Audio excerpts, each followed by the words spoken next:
El estudio lo que hace es una revisión de las investigaciones realizadas en América Latina en los últimos años sobre la ampliación de la jornada escolar.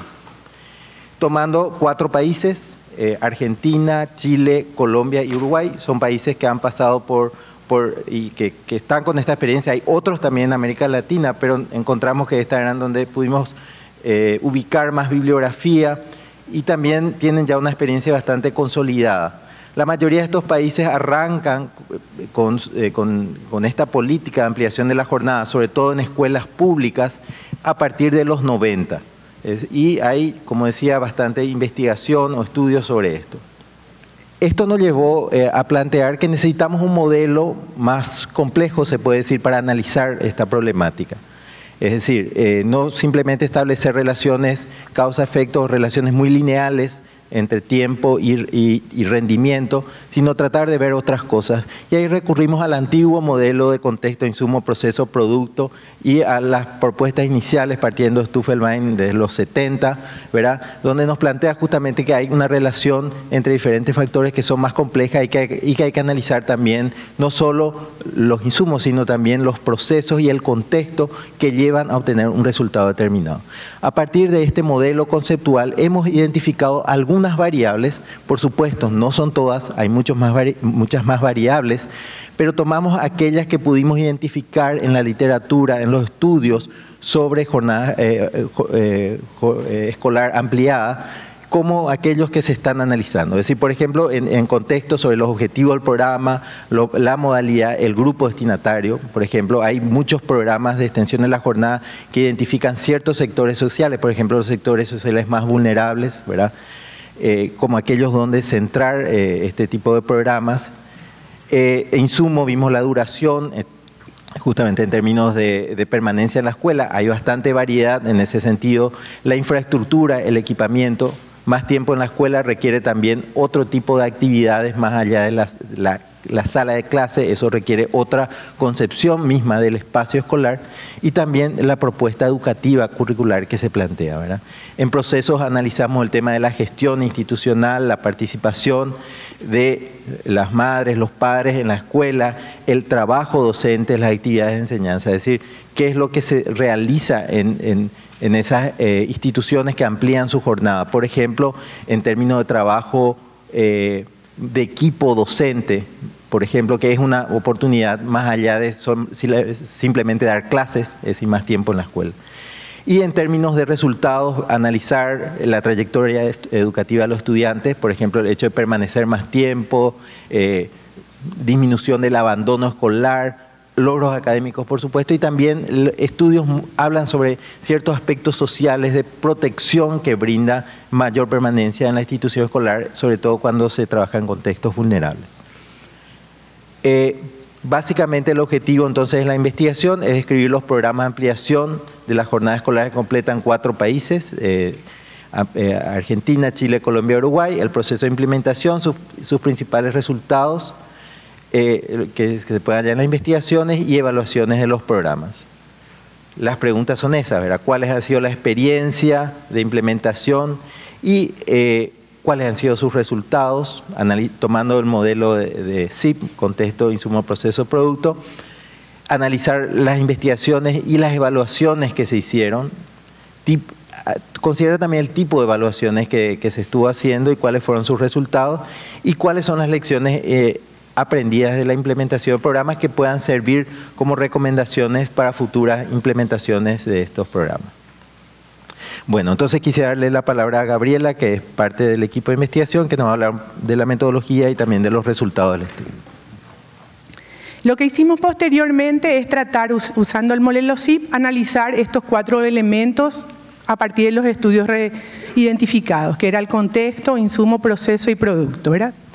En relación al contexto, lo que pudimos notar es que, bueno, que son políticas, o sea, son programas que se van constituyendo o se quieren constituir en políticas educativas en toda la región.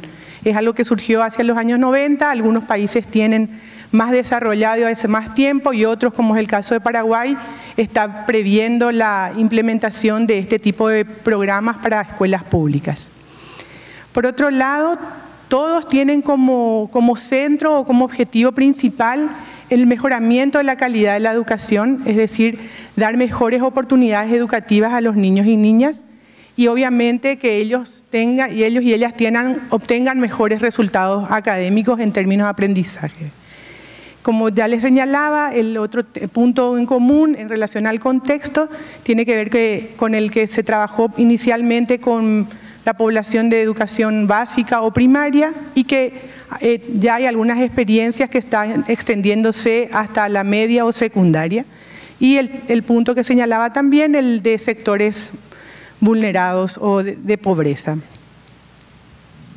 El otro punto es que esta propuesta genera una gran demanda en la gestión de los recursos, en la infraestructura, equipamiento, reordenamiento de las actividades y el tiempo de los docentes, que es un elemento muy importante. Y el tener que poner el empeño fuerte en todo lo que es infraestructura a veces va en contra o en detrimento de todo lo que es la práctica educativa en sí. O sea, el ocuparse realmente en pensar y en propiciar espacios de fortalecimiento de la capacidad docente y de la gestión de las prácticas educativas. En cuanto a productos, la ampliación de la jornada escolar evidentemente han tenido importantes resultados en el rendimiento educativo de los niños, aunque allí hay como variaciones, hay indicadores de que sí hay un cambio y hay un mejoramiento del rendimiento, pero no es algo que no necesariamente algunos estudios señalan que no han disminuido las brechas. Ha aumentado, pero las brechas se mantienen, sobre todo cuando hablamos de sectores más vulnerados y de mayor nivel socioeconómico. A partir de todo lo que revisamos, de los estudios que revisamos, lo que sí podemos notar y plantear es que es fundamental que este tipo de procesos se dé de manera gradual, de manera que permita la reflexión y el análisis del proceso de implementación.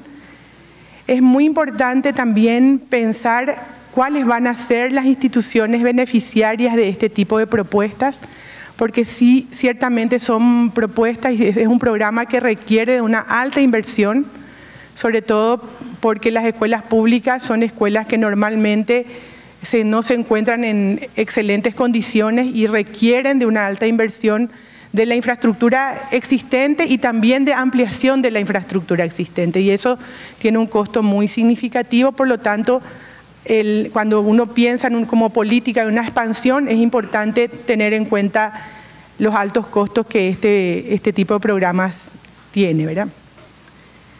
Es fundamental que el docente se sienta parte del proceso de implementación de la jornada escolar, de modo que sienta que es respetado y tenido en cuenta en todo el proceso, porque en él recae fuerte gran parte de todo este proceso de transformación.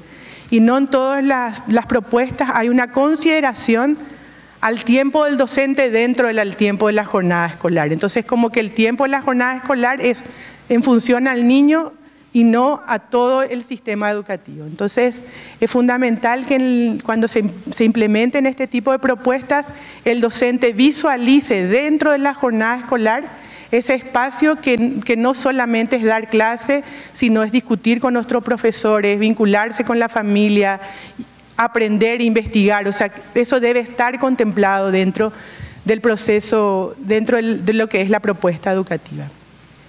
Y es importante también empezar a revisar las prácticas escolares para que las mismas dejen de ser las típicamente tradicionales, sino otras experiencias educativas. Es muy significativa la experiencia de los niños y niñas que tuvieron oportunidad de desarrollar actividades no tradicionales vinculadas a la música, a la danza, al teatro, a las actividades deportivas, a las huertas, a los clubes de lectura, porque estas no tienen que estar entendidas como actividades extracurriculares, sino como actividades curriculares que fortalecen los objetivos tradicionales de aprendizaje. Porque muchas veces ese divorcio entre la actividad pedagógica y la actividad extracurricular, pareciera que eso no es educativo.